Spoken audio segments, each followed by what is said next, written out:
Les sagas Alien et Predator s'unissent comme jamais auparavant dans Predator Badlands, avec quelques changements apportés à la franchise Alien. Allons. C'est l'heure de l'histoire, mon poulet au miel. On ouvre les petits volets.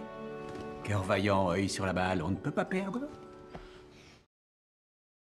Si ces deux sagas de science-fiction culte se sont liés depuis un sacré moment et se sont officiellement croisés avec deux films Alien vs Predator, ce nouveau film est un véritable mélange des deux univers. Avec Deke, le premier protagoniste Yoja, au centre de l'intrigue, Predator Badlands place la franchise Alien au cœur du récit grâce à la présence de Weyland-Yutani sur Gemma. La compagnie historique de la saga Alien et ses synthétiques occupent une place centrale, dépassant largement le simple rôle de clin d'œil. Leur utilisation massive modifie profondément l'image de la franchise Alien après ce film. Si la fin de Predator Badlands prépare le terrain pour la suite de la vision de Dan Trachtenberg, tout ce qui se déroule a également des répercussions sur l'autre franchise de science-fiction emblématique de 20th Century Fox et Disney. Cela change radicalement l'avenir de Alien.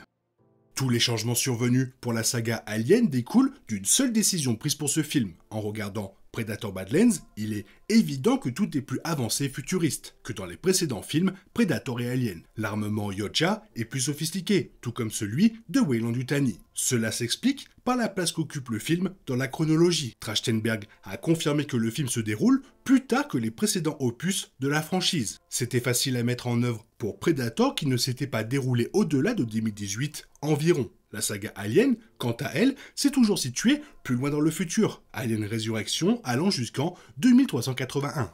Le film ne précise pas combien de temps après Résurrection se déroule Badlands. Ce point est d'ailleurs sujet à controverse, car Résurrection a révélé la disparition de Weyland-Yutani, et la compagnie avait auparavant créé des synthétiques si réalistes, les Autons, que ces derniers se sont rebellés contre elles. Mis à part cette potentielle incohérence scénaristique, le réalisateur souhaite que ce film aille plus loin que tout ce que les spectateurs ont vu jusqu'ici dans les deux franchises. C'est un tournant majeur pour Alien, car Badlands ouvre une fenêtre sur l'avenir de la franchise. Un tout nouveau statu quo s'instaure pour Weyland-Yutani, et un univers différent reste à explorer. On ignore cependant quand ces éléments seront réellement intégrés à un nouveau film Alien, car tous les projets confirmés à venir se déroulent avant ou pendant la période des deux premiers films. Les films Alien ont introduit au fil du temps des androïdes synthétiques incroyablement perfectionnés. Après David, Walter, Andy, Ash, Rook, Bishop et Cole, Badlands montre comment Weyland-Yutani a poussé ses synthétiques à un niveau supérieur avec Tia et Tessa. Les sœurs synthétiques sont considérées comme les modèles les plus avancés jamais produits par la société. Non seulement elles se révèlent extrêmement efficaces au combat, mais elles possèdent également une sensibilité supérieure à celle des autres modèles. La raison de cette particularité est de leur permettre de créer un lien émotionnel avec les êtres qu'elles rencontrent et de les manipuler. Cela leur confère des compétences accrues pour accomplir leur mission principale. Ce sont des synthétiques spéciaux produits par la compagnie et non la nouvelle norme. Si l'on considère toujours Résurrection comme canon, alors Tia et Tessa semblent représenter les leçons que Weyland-Yutani a tirées des Autons. Ces synthétiques possèdent une forte personnalité, une grande détermination et de profondes émotions. Après avoir poussé le concept trop loin avec les Autons, la compagnie a peut-être trouvé un meilleur équilibre en concevant Tia et Tessa. Ceci est important pour l'avenir de Alien, compte tenu du sort réservé à Tia et Tessa. Cette dernière est détruite lors du combat final, tandis que la première se rebelle ouvertement contre Mother et s'allie à Deke. Weyland-Yutani se retrouve désormais privé de ces deux synthétiques les plus avancés. Reste à savoir s'ils en créeront d'autres semblables, permettant ainsi à Fanning d'obtenir un autre rôle de méchante, ou s'ils concevront un modèle entièrement nouveau et plus avancé. Une autre révélation majeure pour la franchise Alien et pour l'humanité entière concerne les ambitions de Weyland-Yutani. La compagnie a déployé des synthétiques sur Gemma depuis 2 ans afin de capturer le Kalisk, la créature invincible indigène de la planète. On ne comprend pas immédiatement pourquoi Weyland-Yutani convoite dans cet extraterrestre géant, jusqu'à ce que les pouvoirs de la créature soient révélés. Le Kalisk possède des capacités de régénération, lui permettant de guérir de presque toutes les blessures, voire de la mort, sauf d'être congelé et d'exploser de l'intérieur. Voilà pourquoi la compagnie le désire tant. Les synthétiques veulent récolter l'ADN du Kalisk pour tenter de reproduire ses capacités avec l'humain. Alors bien sûr, l'intérêt de Weyland-Yutani pour les extraterrestres n'est pas nouveau. La compagnie traque le xénomorphe depuis longtemps pour développer des armes biologiques et, tout simplement, s'enrichir. Ce dernier point explique certainement l'intérêt que suscite le pouvoir de guérison du Kalisk. La compagnie pourrait fixer un prix exorbitant pour l'immortalité et la vendre. À notre connaissance, dans Badlands, la compagnie ne parvient pas à obtenir l'ADN complet du Kalisk, ce qui rend cette possibilité inaccessible aux humains pour le moment. Mais la quête ne s'arrêtera pas là. Il existe au moins un autre Kalisk avec Bud. Donc l'extraterrestre, qui n'est plus si petit à la fin, pourrait bien s'avérer plus important pour l'avenir de Alien.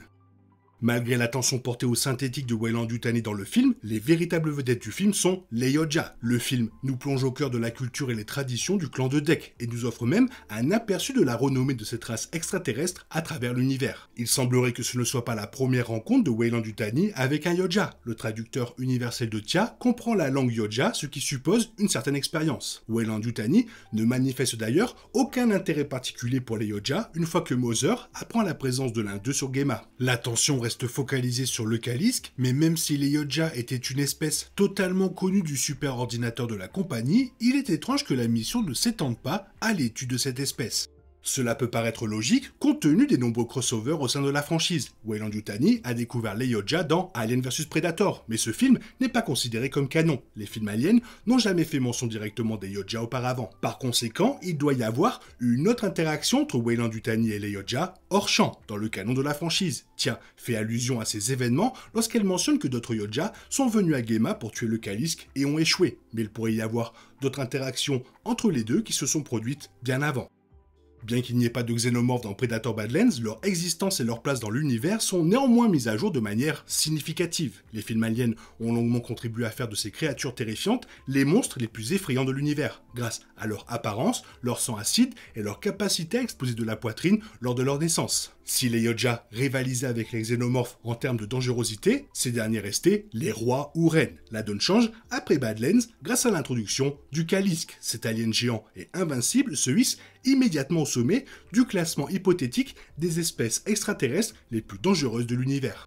Badlands s'efforce de montrer la facette plus humaine de ces créatures à travers le personnage de Bud, mais on découvre aussi l'immensité du pouvoir de la mer. Sa taille, sa force et sa capacité de régénération la placent incontestablement au-dessus des xénomorphes et des Yoja. Ce n'est qu'une question de temps avant que la franchise ne mette en scène un affrontement entre un Kalisk, un Yoja et un xénomorphe, établissant ainsi la hiérarchie des forces à l'écran. En attendant, Predator Badlands suffit à faire du Kalisk la créature la plus redoutée.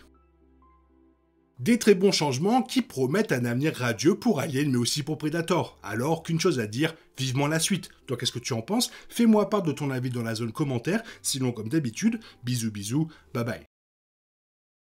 Il est impossible de compter sur les autres de nos jours, on est obligé de tout faire soi-même. Je me trompe? Rien de grave, j'avais tout prévu. Où va le monde, je vous le demande.